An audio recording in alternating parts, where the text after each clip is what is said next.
Okay, hi everyone. So we're ready to go. I hope that you lecture okay. So future PowerPoints for practice organisation and personal development planning, if we are putting them up online, would be coming up likely in this folder. So this is the topic that this links to. So that's why I've changed the main channel name over to practice organisation and personal development planning, and I will be your tutor for that topic. In the pre-study course, we had a bit of a think about members of the veterinary team.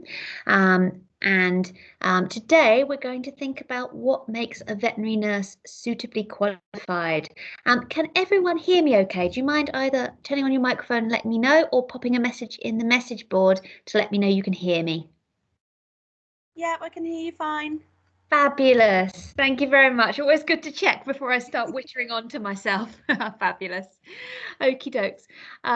So I am recording today's session so that people who can't attend live are still able to benefit from it. Just to make you aware, it's just important, only fair to you to know. Okay.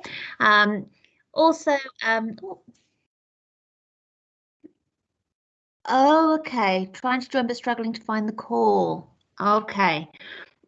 I will mute you guys and just get Joe to pop round a message to the group if they're struggling to find the call. Do you have a general group chat? I'm just wondering how you. Oh, fabulous. So you've told them where to go, have you? We seem to be getting some more people. Thank you very much for taking the initiative. That's great. Fabulous. Excellent. Is it hidden? Well, sometimes they hide the tabs as well. So but if I popped up out an announcement, it would sort of get through. But thank you very much for directing people. That's really helpful. I've got more the sort of numbers I'd be expecting now, so that's good. Lovely. Okay, I'll give it a. If we're still expecting a few more, I'll just I'll keep nattering away to you guys at the moment, and then I'll get going with the session when I give them a little bit more of a chance to join. Do any of you guys have any questions from our pre-study session on the veterinary team at all that they want clearing up before we continue? Or is that all okay? Okay. Lovely. Hopefully we're there now. Please do let me know if you're getting any sort of more murmurings of people unable to join, because I think you have a group chat, don't you? So, and I can help out if so. And if anyone can't come today, as I said before, it's recorded, so we are going to be available that route as well. Okay, so without further ado, let's talk about what we're going to be covering today. So I'm going to review and extend on what we learned about members of the veterinary team, so that we are actually exploring a little bit what some of the individual members of the veterinary team do. And we'll just refresh for us all, particularly if you weren't able to attend before, who are the different parts of the veterinary team. So quick refresh and review there, adding a little bit more information as well. Then we've also got moving on to new topics. So we're going to think about what actually makes a veterinary nurse able to practice as a veterinary nurse legally. So we're going to think about some legal and professional frameworks that restrict who can do veterinary surgery, but also allow you to do certain acts of veterinary surgery in specific situations. So what makes veterinary nurses special? Then we'll keep going through the regulation on veterinary nursing, and we'll have a little dip of our toe into the code of conduct for qualified veterinary nurses. Now, that code of conduct is a big old topic, so we will refresh that and go back into that. Really think about how to very quickly what it is today, explore it in great detail later on in the course. But as I said before, back in the pre-study week, we considered the different members of the veterinary team. can you remember who that's made up of? Please write into the message board who makes up the veterinary team. I'll give us a couple of minutes to type down who we can think of from that blurry picture, who makes up the veterinary team. Okay, thinking of everyone who we might have in the veterinary practice. Anytime you visited the practice, who did you see? Who did you come across? All those sorts of things. So we've got receptionist, absolutely. So that's who you're going to see first. The practice owner, lovely.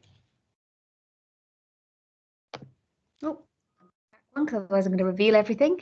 Veterinary nurses, veterinary reception, practice manager, veterinary surgeons, head nurse. You're lovely, because basically within the hierarchy of a particular department, you can have the head of that department. So a head nurse is going to be in charge of the other veterinary nurses. Let's have a little look. Director. Veterinary nurse. And trainee nurses, absolutely. So you guys, once you are enrolled with the RCVS, are going to be student veterinary nurses.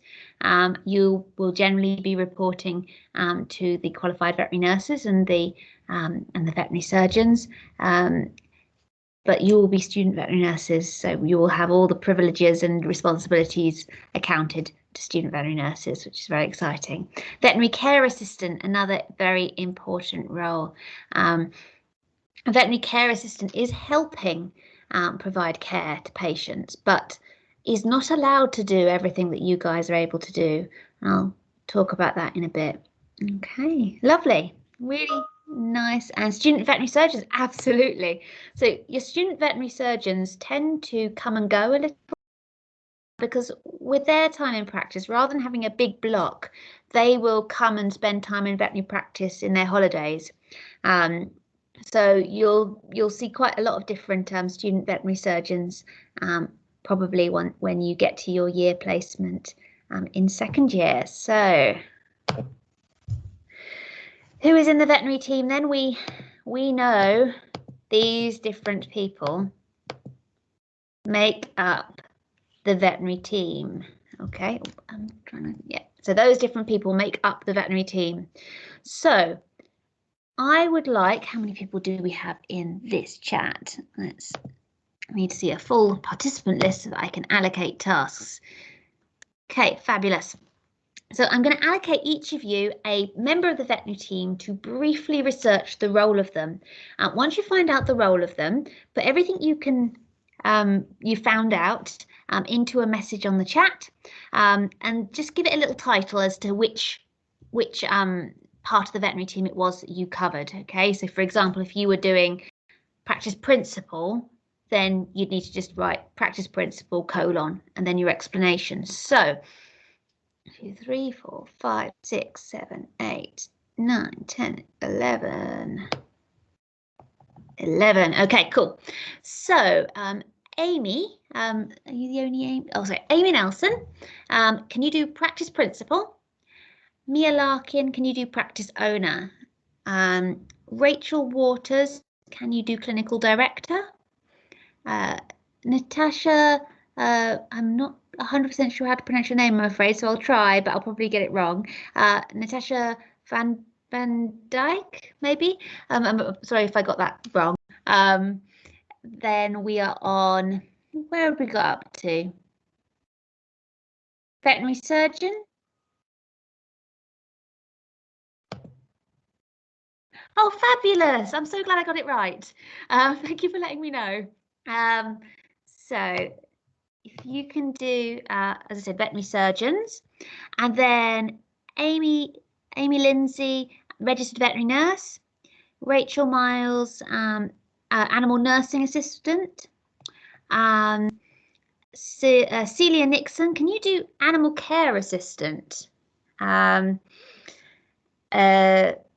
Then Sarah Green, can you do receptionists? Natalia, can you please do practice manager? Daisy, can you do, let me think of types of administrative staff. Can you do accountant? Daisy, can you do student veterinary nurse? Oh no, we've already got that one. Can you do student veterinary surgeon? And Anna B, I will give you head veterinary nurse. Let's go with that. So I think I've given you each something different and covered everything. Please let me know if you don't know what you're doing. Okay, so let's give ourselves 5 minutes, research what you can on the internet and pop up in the message board what you have found out about your allocated member of the veterinary team. So I will look back at those at 10 to, okay? So I will turn off my face for a bit so I'm not staring at you. But please do ask away if you've got any questions or need any help, okay?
Okie doke, so research hopefully done.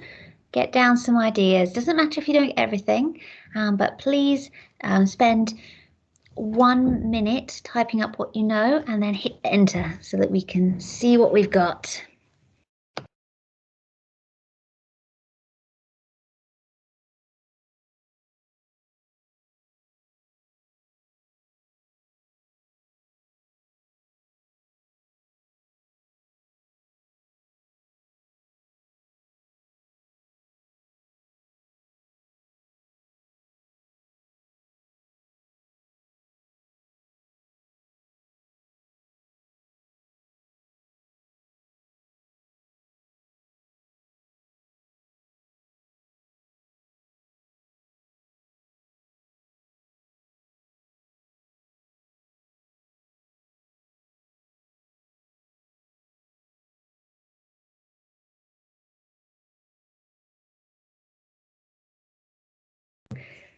Right, so I'm loving Rachel's description of animal nursing assistant.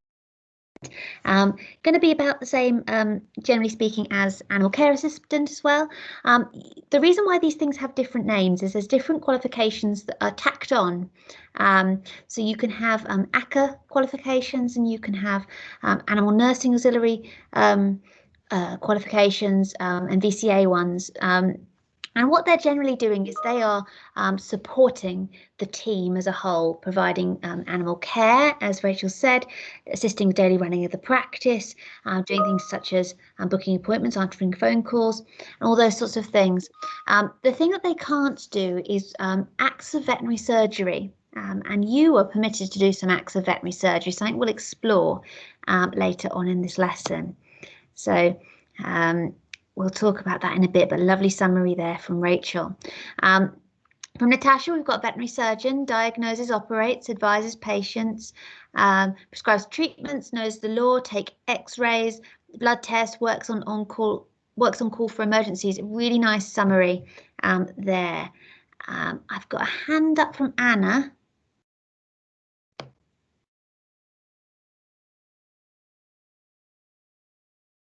Do you want to pop on your microphone? Let me know what the hand's up for.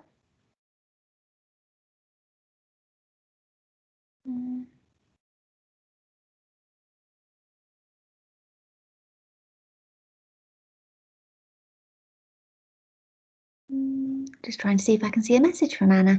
Was that an accidental hands up?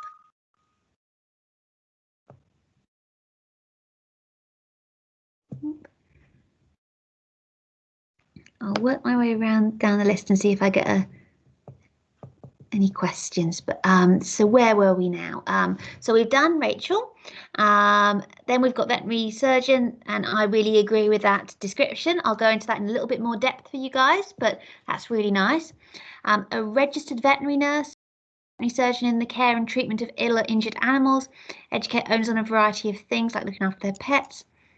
Oh, hello, Anna. Hi. Sorry, my chat wasn't working, and then I couldn't unmute myself. Oh no! Oh dear. Time, but otherwise I'll have to do it verbally. That's fine. If you do need to do it verbally, pop your hand up and I'll tell you when to tell us. Okay. Well, thank you.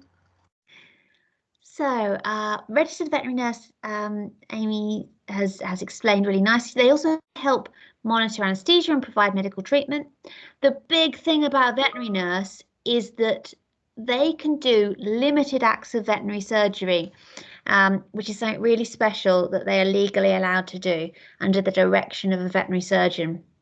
And that makes them really different to an animal nursing auxiliary or an animal care assistant because they can do those things. They also have a higher level of learning and knowledge in order to get their qualification as a registered veterinary nurse. And so their level of knowledge allows them to do a bit more. Excellent. I'll go into that in a bit more detail on a later slide as well. Animal care assistant, exercise, grooming, feeding animals, cleaning animal accommodation, record keeping, preparing equipment. Lovely. So same sorts of things as the nursing auxiliaries there. Our practice manager we've got down as being responsible for taking care of business management side of things. They oversee operations in the practice, but by which we're meaning the things that go on rather than the surgeries, and that allows the vet to really focus in on just the medical oversight of what's going on in the practice, and that's a really lovely summary there. So they might do things such as client services, financial report, audits of things, so actually looking about what happened and judging whether that was right, wrong, those sorts of things. And community involvement, really lovely summary of practice manager there. I love that. Got practice owner, has ownership of the practice. They can be responsible for hiring, training staff, rotas, HR issues, or they might delegate that to other people such as your practice manager. The key thing I want to highlight with practice owner is they don't necessarily have to be a veterinary surgeon to be a practice owner. So that's just one big thing to highlight there. And I've got practice owner from Amy as well, and similar sort of description there. Thank you very much. A student veterinary surgeon carries out diagnostic tests and administers treatment under the supervision of a qualified veterinary surgeon, which is absolutely the big qualifying thing there. So the veterinary has to supervise, but also they have to direct that student veterinary surgeon as well, which means they're letting the veterinary surgeon know what they're allowed to do, the student veterinary surgeon, okay? So that's important. Keep going down. Got a lovely summary of receptionist from Sarah. Answer the phone, booking appointments, processing prescription requests, dealing with clients at the reception desk, taking payments, dealing with inquiries, recording client and animal information, updating and general cleaning and presentation of the reception area as a whole. And that's a really lovely summary as well from Sarah. And then finally, we've got clinical director, leads the clinical teams whilst taking on the business side of the company, required to complete the duties of practicing vet as well as office work. So yeah, your clinical director, the point of them is they're going to be a veterinary surgeon, and they have oversight of clinical practice. So what's happening medically and surgically in the whole practice. They'll direct policies, they will audit the medical care, and if there's any problems, they'll put in new policies. So they have clinical oversight. Anna, would you be able to contribute, Yes, please? sorry, my chat's not working at all. So if you get spam messages from me, I'm sorry. No worries. So which one did you have? I had the head veterinary nurse. Mm-hmm. So allocating duties on a daily basis, ensuring training's up to date, conducting one-to-ones and appraisals, acting as clinical coaches, carrying out interviews and paperwork, doing the on-call rota, supporting the senior vet and the practice manager, and then undertaking any duties as a veterinary nurse would as well. Lovely. That's really lovely summary. Thank you very much, Anna. Okay, so we've got a really lovely list of the duties of these different members of staff, and that's really, really helpful. Thank you very much. I'm just trying to see if we're missing any of them for me to just touch on. Oh, sorry. I didn't see the sign, but I didn't see anyone in there. Oh, sorry. I mean, yeah.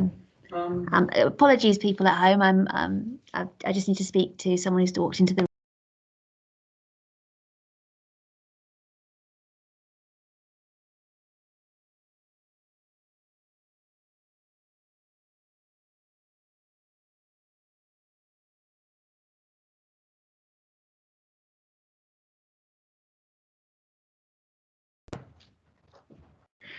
Sorry for that, guys. So we've gone through all of them apart from the practice principle.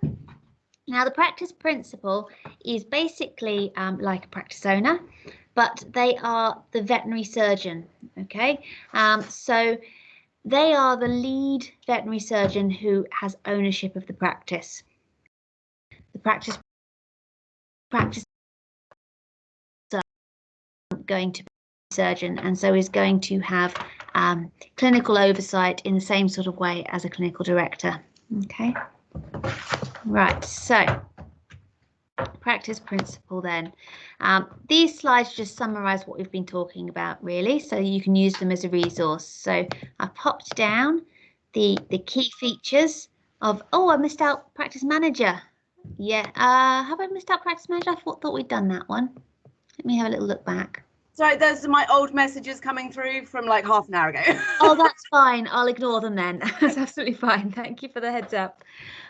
So we've just got these slides here just to act as a resource for us to look back on and make sure we're happy. So I'll just scroll through them.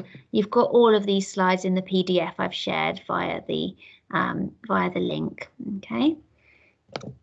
So we've done this from our individual research. Okay. Just to click into a few of those words. So to add to when we were talking about clinical director, what we mean by clinical governance is going to be oversight of clinical practice. Okay, so monitoring what's actually happening medically and surgically in the practice and making sure that improvements are made where necessary. And then there we go. Let's keep clicking through just till we get to veterinary surgeon. So a veterinary surgeon is somewhere we should dwell a little bit. A veterinary surgeon is a person who is suitably qualified and registered to practice veterinary medicine. And this is a really important role to get your head round, because these guys are the only people permitted by law to carry out acts of veterinary surgery by the Veterinary Surgeons Act 1966. And we did touch on that back in the pre-study course. So a veterinary surgeon is particularly qualified and they have particular privileges they're allowed to do. What do you have to do to be a veterinary surgeon? So they have to have a recognised veterinary degree, which is recognised by the Royal College of Veterinary Surgeons, the RCVS. Okay. They must be registered with the RCVS to do acts of veterinary surgery in the UK. So they must be registered on the list of practicing veterinary surgeons in the UK. And you'll know that they are registered with the RCVS because they'll have these post-nominals after their name. So MRCVS, Member of the Royal College of Veterinary Surgeons. So what actually is veterinary surgery then? It's a word we sort of use sometimes and we do bandy it around. We go, oh, as a veterinary surgeon, they do veterinary surgery. What actually goes under that heading? What's restricted? So diagnosis is the first of the things that is restricted to just a veterinary surgeon.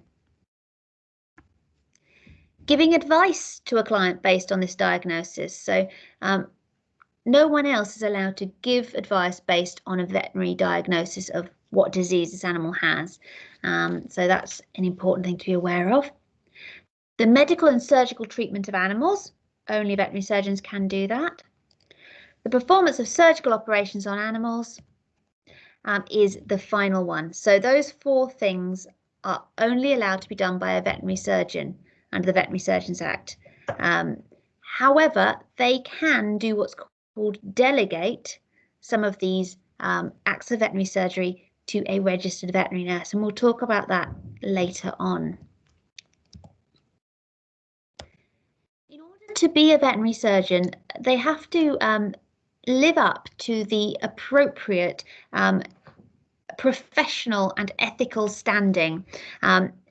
Therefore, if they are not seen to be living up to this standard, which is set out for them by the Royal College of Veterinary Surgeons, then they will be taken off the register, and so they will not be allowed to be a veterinary surgeon anymore. Okay, so what are the qualities, what are the important things that a veterinary surgeon must do to be allowed to keep being a veterinary surgeon? Well, they need to fulfill professional responsibilities. One, they need to be competent. They need to be able to do what they're meant to be able to do, to be safe, okay, and to be effective. They need to also have actual qualities, so they need to have honesty and integrity. Okay, they are professionals, and therefore they have to have these professional qualities. Independence and impartiality. So they cannot be unduly swayed by an external pressure to give advice that is not in the best interests of the patient. Okay, they must be impartial. They must not be giving advice based on external pressures. And independent as well, as they are looking at the research, they are discovering what's going on with the patient, and they are independently doing what's in the best interest of that patient. Client confidentiality and trust is also incredibly important. And the reason I'm detailing these is that actually what you'll find later on is you are professionals too. You will be professionals as veterinary nurses, and therefore lots of these things will apply to you too. So client confidentiality and trust.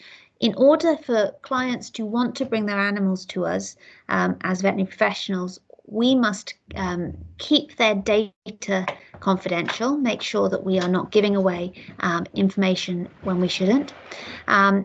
And also that we are able to be trusted by our clients, that they know that we're doing what we can in the best interest of the animal to further their health and well-being. Okay. And then the last one there is professional accountability. So whatever actions a veterinary surgeon takes in their duties, in their profession, they need to be accountable for what activities they've done. And that's both in the veterinary practice and in their lives outside the veterinary practice. They need to be accountable for their actions. And part of being accountable in this way, being on a register, the practice, sorry, the Royal College of Veterinary Surgeons monitoring who is on that register, and being able to take people off the register if they are not qualified or if they are not behaving in a professional manner. And that is what professional accountability is. Okay, any questions on that one?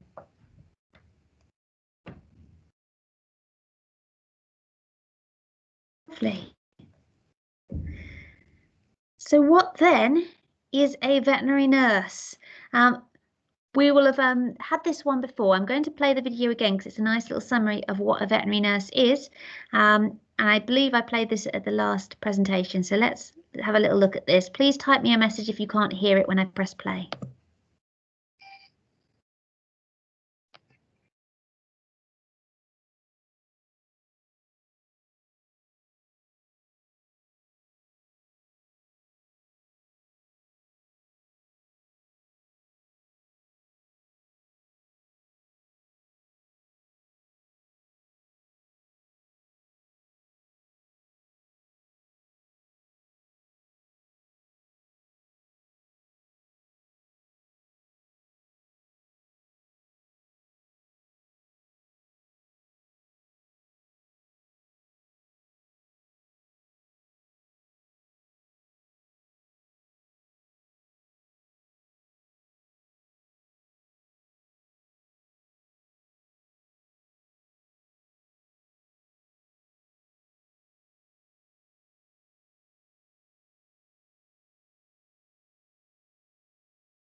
Okay. So I love that video because it really does highlight quite nicely all the different important roles of veterinary nurse. And actually, it's not always in the veterinary practice. It can be out in industry. It can be out in all sorts of different places. But it gives us a nice summary and it gives a nice idea of what do we need to be registered and what do we need to do to keep being registered. So I really like that as a summary video, but let's pull that apart and make sure we know what a veterinary nurse is. So the veterinary nursing is the supportive care of animals receiving treatment within a veterinary practice. Okay. What is a actual veterinary nurse then? Well, a registered veterinary nurse is going to provide skilled supportive care for sick animals, as well as undertaking minor surgery, monitoring anaesthetics, medical treatments and diagnostic tests under the direction of a veterinary surgeon. So that's the big key point. They can do these acts of veterinary surgery when directed to do so by the veterinary surgeon. So they are not only able to provide supportive care, they can also provide some of these medical and surgical procedures. Okay. So let's keep skipping along then. So the piece of legislation that restricts acts of veterinary surgery is the Veterinary Surgeons Act 1966, an incredibly important bit of legislation because it regulates the veterinary profession by managing it. So by making sure that there is a body in place, the Royal College of Veterinary Surgeons, who can maintain a list of professionals, both veterinary nurses and veterinary surgeons, and control who's on that list and check that they're abiding by the rules to stay on the list and that they're qualified to get on the list in the first place. Registration of veterinary surgeons and practitioners. So again, monitoring that list, controlling what's going on. Regulating professional education. So the Royal College of Veterinary Surgeons, which was brought into action by the Veterinary Surgeons Act 1966, is the regulatory body for the veterinary profession. And one of the things they do, they don't just maintain and regulate the list of who's allowed to be a veterinary surgeon and who's allowed to be a veterinary nurse, the registered lists. They also regulate those education routes as well. So they establish, they set the standard and they check the standard of the organisations that provide veterinary and veterinary nursing education. They're also there in order to manage the conduct of both veterinary surgeons and veterinary nurses. So Veterinary Surgeons Act gives the Royal College of Veterinary Surgeons the power to regulate the professional conduct of veterinary nurses and veterinary surgeons. So that power was given to the Royal College of Veterinary Surgeons by the Veterinary Surgeons Act 1966. Okay. It also, as a piece of legislation, makes it a legal requirement for all practicing veterinary surgeons and registered veterinary nurses to be registered with the Royal College of Veterinary Surgeons. Okay, so UK practicing veterinary surgeons and veterinary nurses must be registered with the Royal College of Veterinary Surgeons.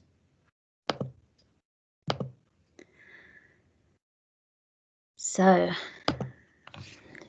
very key important point, only veterinary surgeons, as I kept sort of saying, can practice veterinary surgery unless the veterinary surgeon asks the veterinary nurse to do an act of veterinary delegation.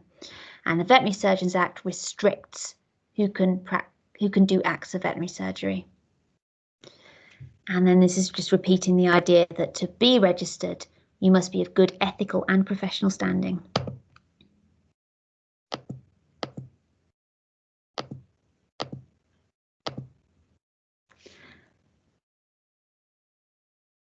I apologise because I believe we've already had this slide once. Am I making that up? We already had this slide without the cute puppy, but I think we've already talked about this, I think. Anyone agree with me that we've already covered this?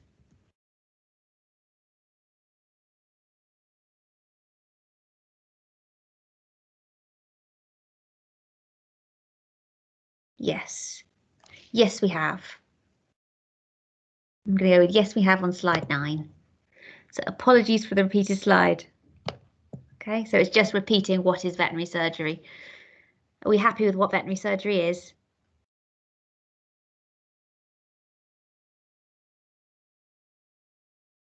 Should I take silence as a yes?